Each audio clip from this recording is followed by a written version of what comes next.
Doamne Iisuse Hristoase, ajută-mi ca astăzi toată ziua să mă leapă de mine însumi, că cine știe din ce nimicuri mare vrajbă am să fac, și astfel ținând la mine, te pierd pe tine.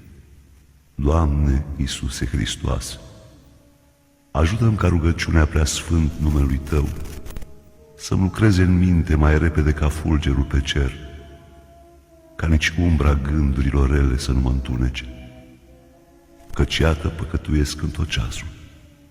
Doamne, cela ce vii în taină între oameni, ai milă de noi, că umblăm împiedicându-ne prin întuneric. Patimile ne-au pustină pe ochiul minții, uitarea s-a întărit în noi ca un zid, împietrind inimile noastre, și toate împreună au făcut temnița în care te ținem, bolnav, flămând și fără haină. Și așa risipim în deșertăciune zilele noastre, umiliți și dosădiți până la pământ. Doamne, cela ce vii în taină între oameni, ai milă de noi. Pune foc temniței în care te ținem. Aprinde dragostea Ta în inimile noastre. Arde spinii patimilor și fă lumină sufletelor noastre. Doamne, cela ce vii în taină între oameni, ai milă de noi.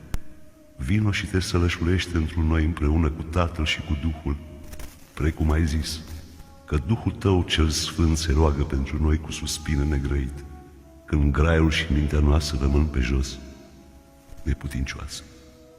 Doamne, cela ce vii în taină între oameni, ai milă de noi, că nu ne dăm seama ce nedesăvârșiți suntem, cât ești de aproape de sufletele noastre și cât te depărtăm prin micimile noastre, ci luminează lumina Ta peste noi, ca să vedem lumea prin ochii Tăi, să trăim în veac prin viața Ta, lumina și bucuria noastră.